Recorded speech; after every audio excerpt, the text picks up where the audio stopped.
பீகார் தேர்தல் முடிவுகள் சமீபத்தில் வெளியான நிலையில் பல தொகுதிகளில் நீக்கப்பட்ட வாக்காளர்களின் எண்ணிக்கையை விட வெற்றிக்கான வாக்கு வித்தியாசம் குறைவாக உள்ளது பல்வேறு கேள்விகளை எழுப்பியுள்ளது.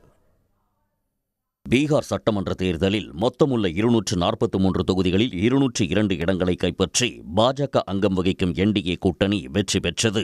இந்த நிலையில் தேர்தல் முடிவுகள் பல்வேறு கேள்விகளை எழுப்பியுள்ளது. வாக்குப்பதிவு சதவீதம் அதிகரிப்பு தொடங்கி குறைவான வாக்கு வித்தியாசத்தில் பல தொகுதிகளில் வெற்றி, எஸ்ஐஆர் பணிகள் உள்ளிட்ட பல்வேறு காரணிகளை முன்வைத்து எதிர்க்கட்சிகள் சந்தேகங்களை எழுப்புகின்றன. குறிப்பாக பீகார் வாக்காளர் பட்டியல் சிறப்பு தீவிர திருத்த பணியின் போது சுமார் 65 லட்சம் வாக்காளர்கள் நீக்கப்பட்டு 21.53 லட்சம் புதிய வாக்காளர்கள் பட்டியலில் சேர்க்கப்பட்டது தற்போது கடுமையாக விமர்சிக்கப்படுகிறது.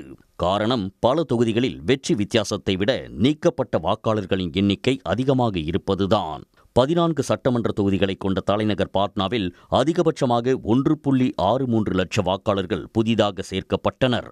இந்த 14 தொகுதிகளில் 11இல் என்டிஏ கூட்டணி வேட்பாளர்கள் வெற்றி பெற்றனர்.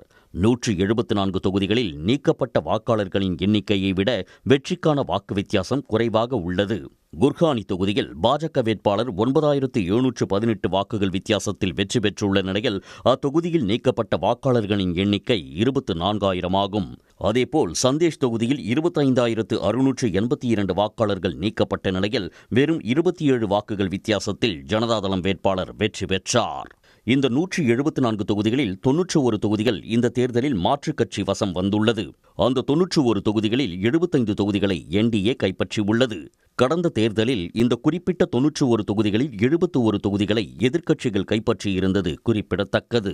அதேபோல் வாக்குப்பதிவு சதவீதம் அதிகரித்ததற்கு புதிய வாக்காளர்கள் அதிக அளவில் சேர்க்கப்பட்டது முக்கிய காரணமாக பார்க்கப்படுகிறது. புதிய வாக்காளர்களும் சில தொகுதிகளில் வெற்றி தோல்வியை தீர்மானித்ததாக கூறப்படுகிறது. உடனுக்குடன் செய்திகளை தெரிந்து கொள்ள சன் நியூஸ் பெல் ஐகானை கிளிக் பண்ணுங்க.